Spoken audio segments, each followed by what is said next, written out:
y'all, what's up? It's Kristen and welcome back to my channel. I am coming to you today with another alternative to the Erin Condren Vertical Planner. This one comes to you from Wonton in a Million, which is a really great shop. I believe the owner's name is Cynthia. I don't know her last name because I'm fake, but I have ordered from Wonton in a Million before for like washies and other frivolous things like character stickers, but she did come out with these A5 wide inserts that are designed specifically to fit into the Aura Estelle Cloud, I believe. So this is a really great option for you guys. I'm going to open it up and give you my first impressions of it because I haven't opened it yet and I have not watched any videos. I'm going to give you my honest opinion of it and then kind of do a mock spread for y'all at the end because I know that's probably what you're here for anyways. Cynthia has been a really great ally in, you know, all sorts of ways to the LGBTQIA plus community as well as the Black community, just really everybody. She's been super great, so I did not hesitate at all to continue to support her shop during all of the madness in the planning community. So with that being said, let's go ahead and get into this planner. This is one of her designs. I picked up the Oops style. It was about $10. It is bound already, so it is made to kind of slip in between like that insert tab. So here we go. Oh, also these are out of stock on her shop right now, but she is going to restock them with different colors. Also, I have paint on my hands because I was painting today. So today, not hot Cheeto fingers, but still paint. So I'm sorry that I never have clean hands for videos. When you first open it, you get this cover page. This one is blank, but there is some shadowing through the paper. So I can see it. I think you guys can too, actually. You can kind of see how there is shadowing here. So the paper is already right off the bat just a little bit thinner than I'd like it to be, but again, it is in collaboration with the Aura Estelle, so you kind of get the confirmation there. It's a great spot to put your name here. This is the Steamy character, I believe, which is like the main mascot of her shop, so you kind of will see that throughout. Like her branding is very consistent in the planner, so if that's really not your style, you don't like kind of like the kawaii vibes, be prepared to wipe that out throughout the planner, but it is pretty minimal, I will say. So again, this one's blank. It's not a dot grid, it's just blank. I guess it's an opportunity for you to have an open canvas. The paper is very nice. It's super smooth. It feels thicker than the Recollections paper. I don't have the exact weight of the paper for you, unfortunately, but in comparison to the Recollections paper, I want to say it's about twice as thick. So don't quote me on that because I obviously don't have the exact things for you, but in my opinion, it feels twice as thick, just as smooth, and I'll do a whiteout test for you. I don't want to do it on this page. Let's wait and then I'll do a whiteout test for y'all. So this is the spread. It is an undated insert, which is really nice for those of you who kind of pick up planning whenever you can instead of using it like every single week. It's a really great way to get the most bang out of your buck because you can kind of put the dates on as you go and so on and so forth. Immediately off the bat, I don't feel like it's going to be big enough to fit a full spread. Like I feel very apprehensive looking at this right now. I know for a fact the very top is super tiny margins, and I'm not sure how date covers would fit in here. You may have to triple kind of tuck in to the header space, so that is concerning. The washi space down here is definitely not as big. It just feels like the excess margins that we're kind of used to in a coil bound planner, it just feels like it's kind of shrunken down. I don't know if that's true right off the back, but that's just my first impression. So this will kind of get you to see some of the characters or the trademarking throughout the insert. So she does have her little steamy there, but I like that it is kind of designated as a spot for you to put your quote box instead of having to gauge each week to make sure it lines up well with the rest of the layout. So I do like that, and that easily is going to be covered up anyways with your quote box, and you won't really see through it because I mean, I just don't think you'll see it because it's so faint, but that is that. Your sidebar is lined and not a dot grid like we've seen in the Recollections from Michaels, so that is very similar, and this does feel like more of a genuine, not genuine, homogeneous. I don't know. I'm trying to say it feels like very, very similar, but I don't want to continue to say that same phrase throughout this whole video. But this does feel similar to what we are used to seeing in a vertical planner, having the lines and the margins feel well spaced. So another similarity that we've seen here is that the columns are actually spaced out for you. So in the recollections planner, you actually don't get these guidelines in between each day.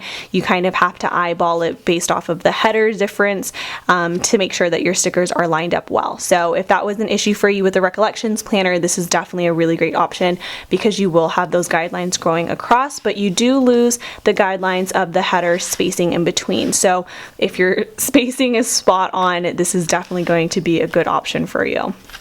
In the bottom washi area, you are going to have, it feels super significant. I don't really know the exact dimensions, but let me see. 1, 2, 3, 4, 5. So in the recollections planner, you actually have 5 lines of spacing, and in this planner, you only have 3. So you're losing quite a bit of space down here, and in that recollections, my bottom washi barely fit. So I feel like in this one, you probably only have about 20 millimeters of space, which would be enough to put down a 15 millimeter and then maybe come in with a 5. Yeah, so I feel like that would be the absolute most that you could put down there, which is definitely doable. You could always trim down kits to fit, but you will kind of sacrifice a bit of design in that space. So another major difference, I don't know if you've been able to see it yet, but inside of the columns, it's actually a dot grid. So let me see if I can get that focused a little bit. The dot grid is extremely faint, I will say that, but it is obviously still there. So the faintness of the dots are actually very similar. Let me see if I can get you guys focused. There we go. So the faint, oh my gosh, I can't get you focused to save my life. And now you're gonna look at the paint on my nails that I can't get out, and I'm sorry. Oh well. But the dots are the same style as this, but for some reason this just shows up a lot better. But they're the same, like, I don't know, can I do that? Oh, there you go. You can kind of see when I take my lights down. But it is a dot grid all the way across. They do measure 1.5 inches wide. So you can use our normal vertical sized stickers in here and it'll work all the same. I don't know how they will line up. I will have to wait until we get to the mock spread to do that. So that's pretty much the only differences that I see right off the bat. Your sidebar still on the left. You do have space for a quote box, so on and so forth. It's just pretty much like this is what we're concerned about. The margins at the top, you lose that space there. And then I want to see if you can actually fit 3 headers and 3 full boxes down the column. So we're going to do a mock spread to test it out for you guys. This is undated. It goes all the way through. You have this staple binding, so it's not bound by thread or anything like that. So I feel like that could be an issue, but I don't anticipate having heavy wear and tear on this planner. So in the last week you flip over and then you get that back page that's extremely similar to the front. So there's no notes page in this. It is strictly an insert for you to do your weekly planning in the vertical layout.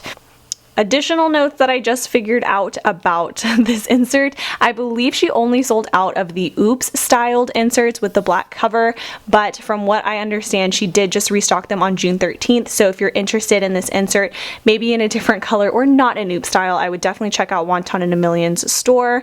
That would probably be your best bet. Other than that, if you're not a fan of the black insert cover, she does have a few other cover options. I believe there is a pink one and a light blue as well, but some of them will have different colored covers and the insides will be different. So just make sure that you're reading the listing to make sure you are getting the vertical styled insert for an A5 wide instead of the dot grid or the lined journal or something like that. So just double check the listing if you're interested in that. And without further ado, let's hop on into the mock spread. Alright, so for this mock spread, I did post a mock spread of the Recollections Planner and I got an overwhelming amount of DMs asking me if I could do a spread using SPC stickers because apparently everybody and their mom has SPC stickers, which is fine. I personally love Sadie's stickers. I feel like her quality is just like, oh, chef's kiss. So that's why I used her in the first one, but I'll give the people what they want, unless it's racism or inequality or like misogynistic tendencies. Like, I won't give the people that if that's what they want, but the people wanted SPC and I'm going to give it to you. So I thought it was only fitting that I used a very inclusive SPC kit, one of the most inclusive art sets that I've seen come out of her shop.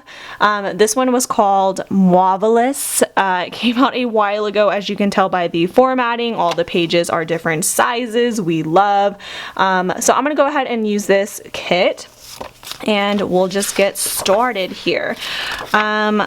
I will say that the pages don't actually rise up in this planner, so you can kind of keep it down like that and it's good to go. So I do like that off the bat. One thing I did not like was that I was talking a lot in the last video, which I have no plans to do. So I'm going to do the washi and the date covers because that's what I'm most curious about. And then I'll shut the fuck up and put some music over so that way you can just see the final result. So I really do think that this is faint enough to where you don't have to white anything out, but you will have to chop some shit down because this washi already has a bit of overhang. Let me zoom you in. So we have that overhang. It'll definitely have to be cut down, but I'm curious to see by how much. Let's grab my X-Acto knife. I get asked this all the time. This is just an X-Acto knife from Fiskars.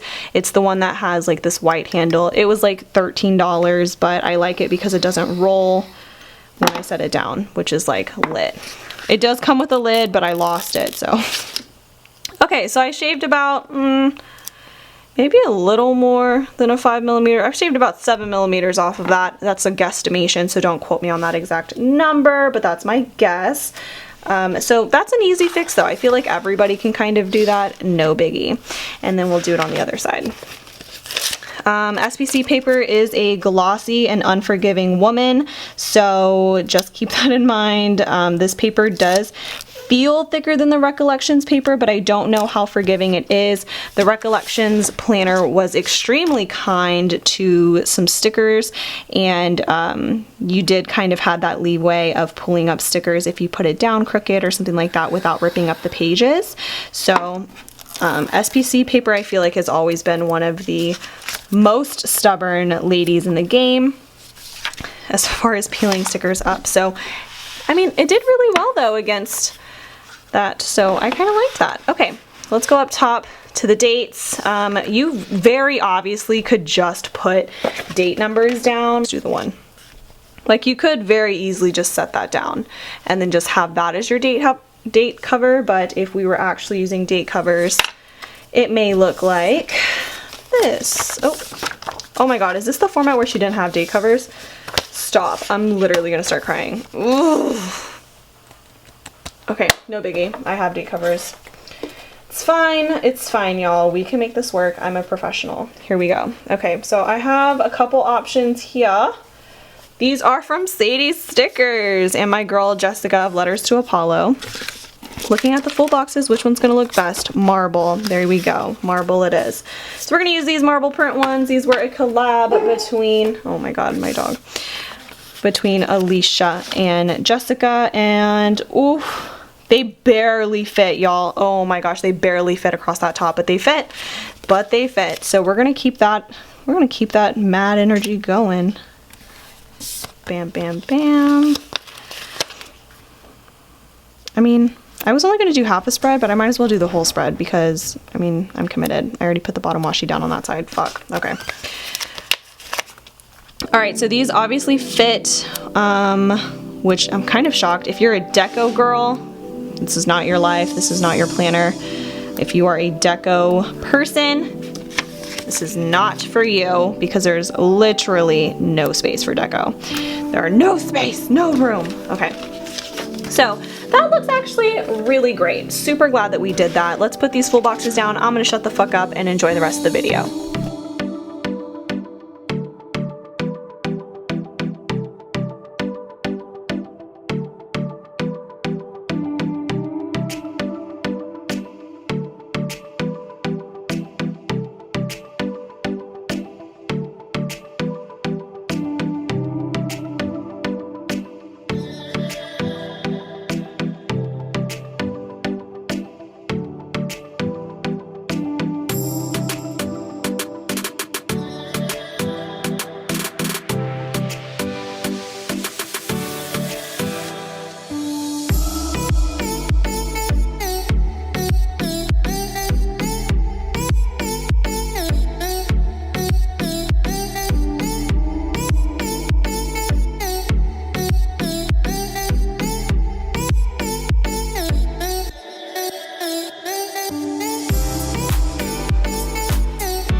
right, I went ahead and finished out the spread for you. So this mock spread looks absolutely stunning. I'm really into it. I'm thoroughly surprised by this insert for a couple of reasons. One, at a first glance, I genuinely did not think that I could fit the date covers, headers, and the full boxes and bottom washi in. I don't know, like it just seemed so much shorter, so I didn't think it was going to be possible. Granted, I did have to trim down the bottom washi in order to make it fit, and there's absolutely no space at the top for deco at all, or larger date covers. So if you were trying to use, like, I think the Coffee Monsters Co. has some rainbow date covers, they definitely would not fit because of the sizing. So keeping that in mind. Otherwise, I think it looks really great. I think the sidebar worked really well, height-wise, to kind of fit everything you need in there. There was no whiteout at all used in this spread. I didn't think that I would mind the dot grid as much as I do. Obviously on camera, if you are a YouTuber or if you have studio lights to take photos, you don't see the dot grid at all on film, which is really nice. But in person, it does kind of irritate me to see so many dots in the white space because I am a white space planner. In person, using the planner, it's really great. I think it's super easy to film and to plan in. All these plans were completely made up. So I mean, that made it a lot easier too, but I think it did a really great job. The paper is super smooth to write on. So this is using an Inkjoy Papermate Points 5, which is what I always use. It did shadow through, and this paper is thin enough to where in person you can actually see where all the stickers are, like where I lined everything up. But again, on camera, oh, you can kind of see right there. If you see the shadow of the stickers, like that's blank space, that's a sticker, that's a sticker. You can kind of see that. I did just fold this over and it does kind of look like the folding is taking a beating, so maybe don't do that in your insert, but it looks okay. One thing is that the paper is like super forgiving, so SPC paper, you know, is not forgiving, so I just pulled that up and it actually did kind of rip up some paper. So it did rip up a little bit of paper with that. Let me see if you guys can focus on it, but nothing too terrible. Let's try ripping up one of these full boxes. Oh, they're so cute. I don't want to, okay, we'll do this one. So I'm going to peel up a full box, and that is ripping up the page. So let me see if I can zoom you guys in. Adjust. So that definitely tears. The paper's not as forgiving as the Recollections is, so keeping that in mind. This is glossy SPC paper. There's that. What other test do you guys want to see? I know y'all want to see a whiteout test, and I'll do a pen test in a second. But other than that, as far as the spread goes, I think it looked really great. It was super easy to plan in. The dots don't bother me as much, but they are kind of like, in person, you do notice that there are dots for sure. On camera, not so much. All right, so whiteout test. This is Tombow whiteout going onto the paper, and then Staples brand whiteout right there. I swear you guys are zoomed in and focused. This is Tombow, and this is Staples. All right, let's see. So there's your whiteout test. Tombow is literally incognito. You cannot see that bitch at all on camera. And even in person, it's honestly really hard to see where that is. Staples looking good, not the best. We see her. She is noticed, but it's okay. It's fine. It still looks really great. It is comparatively different than the Recollections. Is that even a good way to use that word? I feel like it wasn't. I feel like it was really fake to force that out of my mouth. But it does look good. That's the whiteout test. Here is your ink test. This is the Inkjoy. And where's my Muji pen? I only have the Inkjoy Papermate gel pen, and then I have the Muji gel pen, which I know they're similar, like I understand. They're both in 0.5. So let's do that. On the other side, can you guys see anything? No. In person, you do see that Muji's written right there, and then you do see the underlines that I made for the Inkjoy, but the date cover is kind of in the way, so I guess that's not really a fair pen test. But, oh, here you go. You can clearly see staples just as much as you see Muji pen in person, so you see that shadowing there. That is the Inkjoy. So that is the planner. Again, the paper feels nice. It does tear up when I took off that SPC paper, so kind of keeping that in mind. I am a little bit worried about this binding though, I'm not gonna lie. So when I'm planning, it was very, very annoying to have the whole planner open the entire time. So that was definitely something to get used to. I have a very small desk, so whenever I film, my desk is super cluttered. That was an issue for me, but if you have a larger desk or if you're a cleaner person, probably not going to be an issue, but those are just some things that I can think of on the top of my head. As always, if you have any other questions that I didn't cover in this review or mock spread, feel free to leave a comment down below with your question. I will do my best to answer it as quickly as possible. But that is the planner for you guys. Again, this is from Wonton in a Million. You can check it out in her shop, and I will catch you guys on the flippity flip. Have a great one. Bye.